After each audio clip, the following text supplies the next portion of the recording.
Hello, I dropped some books, as always. Hi, I'm Coral. Welcome back to my channel. I'm here with the books that I ended up buying this month.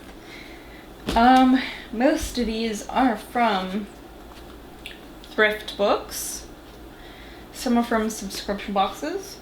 And I actually went to Barnes & Noble this last weekend. It's the first time I've been. I know that we don't really need to be doing that kind of stuff, but it really kind of helped relieve some anxiety walking around and searching for books. And it's the first time I've been able to see the horror section that they have created in my Barnes & Noble, which actually it doesn't even say horror at the top. It just has one of those little stick out things that usually have a letter on it for when they alphabetize.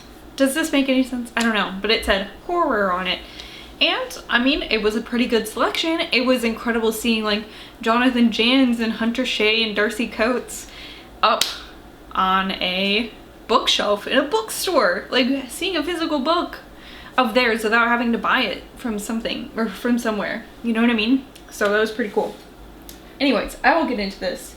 Okay, the first book I'd like to tell you about is This Little Family by Inez Bayard. I don't know how to say her name exactly. I should have looked it up.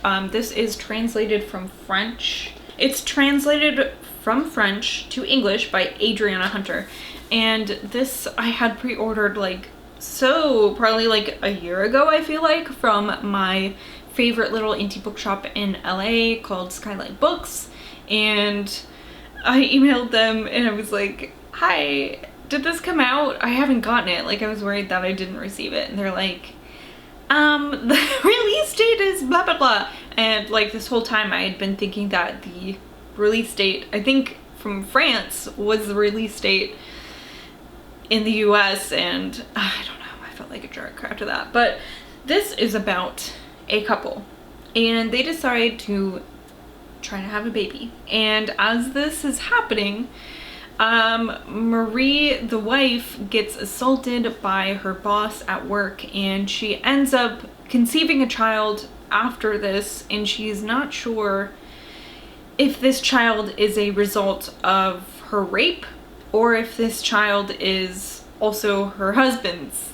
This one seems like it's going to be heavy. I like books like that. I think it's going to be good. The next one I picked up is called The Deadlands by Benjamin Percy. I can't remember when or how I heard about this, but I feel like it was maybe at the start of the coronavirus pandemic, because this is a book about a pandemic that kind of an apocalyptic epidemic that ends up wiping out a lot of the population, and this society gets built up, and it's called the Sanctuary, like in Fallout.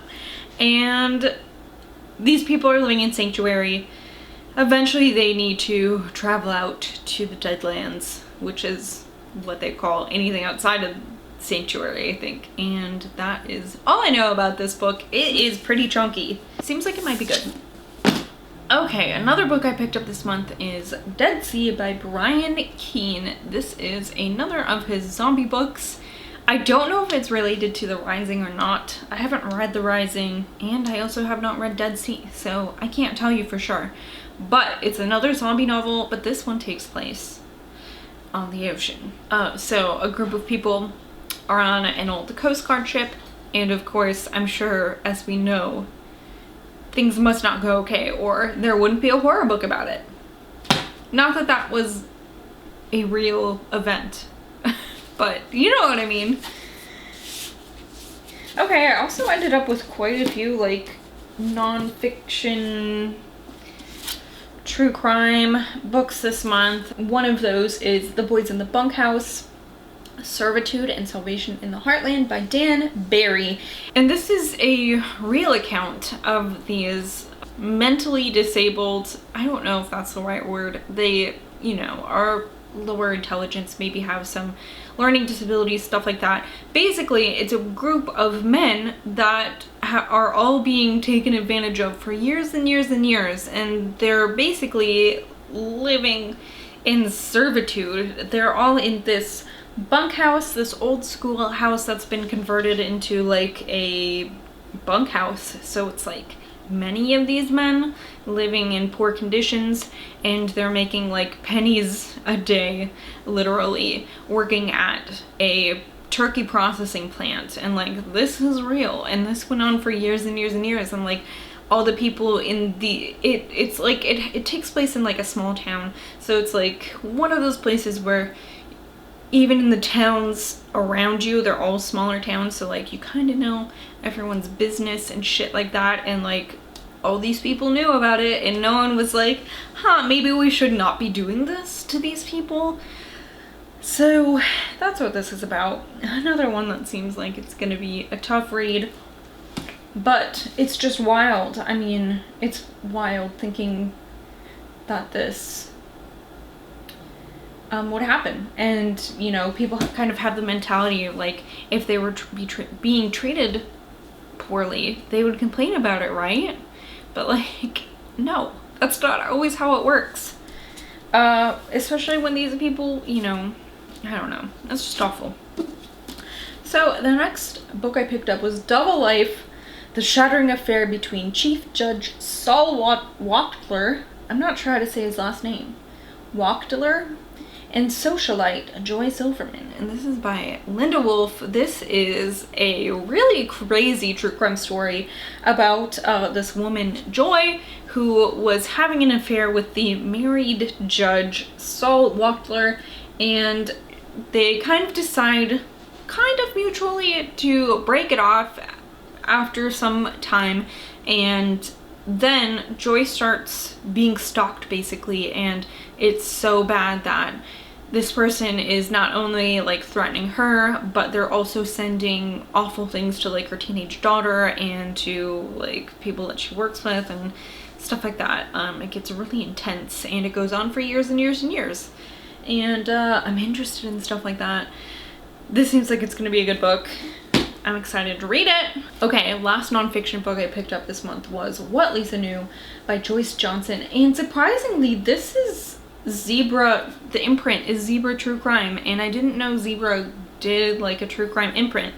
And I tried to Google it, but all that comes up when you Google like Zebra True Crime imprint or Zebra True Crime or anything like that is just like true crime about the zebra murders or like shit like that. And it's like, that's not what I'm asking you, Google. So if anyone has information of like a list of books that were published, or where I could find information like that under the Zebra True Crime imprint, I would be very thankful if you could relay to me that information. But this is about this really awful story. What was this guy? He was kind of well known. He was a lawyer, Joel Steinberg. He was a sleazy lawyer and sadistic coke addict. So him and his girlfriend adopted this little girl, raised her. She's 6 years old, and then Joel Steinberg beats her to death, basically. And it's a really awful case, super fucking sad. And it's like, you know, one of those cases where it's like people knew shit was happening and didn't do anything about it until it was too late. Sorry, my books startled me. They all slid down.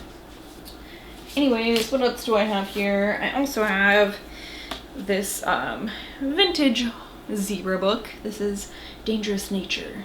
So this is about the Starfish Project, apparently. This handicapped scientist, Leland Wagner, has been studying limb regeneration and conducting dangerous and illegal experiments.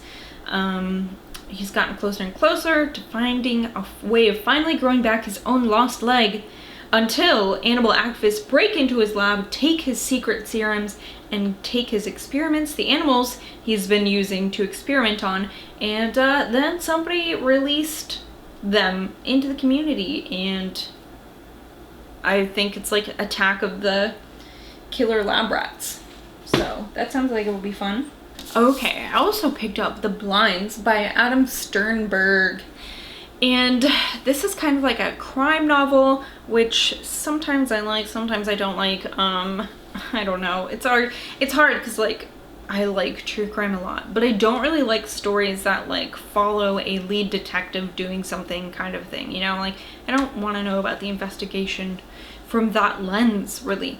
So this one is a little bit different though, because it is about a crime that happens, and I believe we do follow like the person investigating this crime. However, this crime takes place in this community called the Blinds, where it's like these criminals or people who have witnessed crimes, their identities are like changed. They're basically all in witness protection, but together like in this community. So you don't know if the person living next to you murdered somebody. You don't know if maybe they just saw somebody get murdered. It seems really interesting. So there is a crime that happens in this community, and somebody is gonna get to the bottom of this, and this sounds super cool. Just kind of really a different take on like a crime novel. Hopefully it's not too dry. I will have to see. Okay, let's see what I got at Barnes & Noble. Lock and Key, Volume 3. This one is called Crown of Shadows. This is the third volume, like I said. I've read the first two and I really like them. And I'm terrible at like continuing on with series, even graphic novel series. So I'm trying to do that so I don't lose bits and pieces of the story. I don't know really what this is about, but I guess Lock and Key is like the series is about this family. They have like this family tragedy. They move back to their father's childhood home, and he's told his children about these strange stories. He's told his children strange stories about his childhood that they're like, oh, dad's making this stuff up, but then they find out that like maybe he wasn't making this stuff up, and it's kind of a weird kooky house. Okay, next I bought Burn Our Bodies Down by Rory Power. She wrote Wilder Girls last year, which was a fantastic young adult horror, like sci-fi apocalypse book, like with this strange sickness, and it was so good and gory and just like visceral, and it had so much creepy fucking body horror. It was like made me cringe physically reading it. It was so good. So I don't know what this one's gonna be about, if this is another like horror type novel or if this is more of a thriller, but I'm gonna read you the synopsis because I don't know if I could really give you a good summary on my own. So this says, ever since Margot was born, it's been just her and her mother. No answers to any of Margot's questions about what came before, no history to hold onto, no relatives to speak of, just the two of them stuck in their run-down apartment, struggling to get along. But that's not enough for Margot. She wants a family, she wants a past, and she just found the key. She needs to get it. A photograph pointing her to a town called Faline, pointing her home. Only when Margot gets there, it's not what she bargained for. Margot's mother left for a reason, but was it to hide her past, or was it to protect Margot from what's still there? The only thing Margot knows for sure is that there's poison in their family tree, and their roots are dug so deeply into Faline that now that she's there, she might never escape. So it seems like a thriller. I don't know. I was really impressed with Wilder Girls. One of the best debut novels I think I've ever read. So hopefully that one's just as good. Okay, and this one I'm very excited to get to, although I really need to read his... This is his fourth book. I've read 1 and 2. Not that these are like in a series or anything, but I've read the first 2 that he wrote. I just got 3, so I'm going to read that next month, and then this is number 4. So I'm reading number 3 before I get to 4. There's no real reason for me to do that except for that my brain thinks that, you know, that will make me happier if I do it that way for some reason. But this is Home Before Dark by Riley Sager. This is a thriller. This is about a young woman who during her childhood lived in like this weird haunted house, and she goes back to see if, you know, the things that she thinks that she experienced or her dad says happened really did happen. This definitely is inspired by Amityville, which is very fake, but very fun. A fun story. I mean, except for like the murder that happened there. That's not fun, but you know what I mean. So the last 3 books I have here came from subscription boxes This one was from this month's Owl Crate. It's called Star Daughter. It's by Shveta Thakrar. Wow, I should have looked that up. So this is about a young woman named Sheetal, and she can like communicate to the stars. She has some strange power, and she has to kind of keep it hidden. She thinks it might have to do with her mother's death, or like the stars might be able to tell her about how her mother died or disappeared or something like that. But she has this power, it manifests physically in some way and injures her father, and the only way, what was it? The only way she can help him is by doing something. Oh, she is summoned to act as their human champion in a competition to decide the next ruling of the house, of the heavens. So, you know, she has no choice but to participate in that to save her father's life. It seems interesting. I really love the cover of this one. It is so fucking purple and silver, such a great color combination, and it has sprayed edges. I don't know. Hopefully it'll be good. Okay, and then I have the 2 books that were included in the Nightworms box for this month, which was Campfire Stories, I believe. Something, I mean, it was summer themed, kind of. But included in that was The Night of the Mannequins by Stephen Graham Jones, and also, long awaited for some people, Mallory by Josh Mallerman. I did an unboxing of that, so I will leave a little clicker at the top if you want to watch that, but I'm not going to go through the synopsises in this video because I've already done that. Anyways, I'm losing my voice. I need to drink some tea.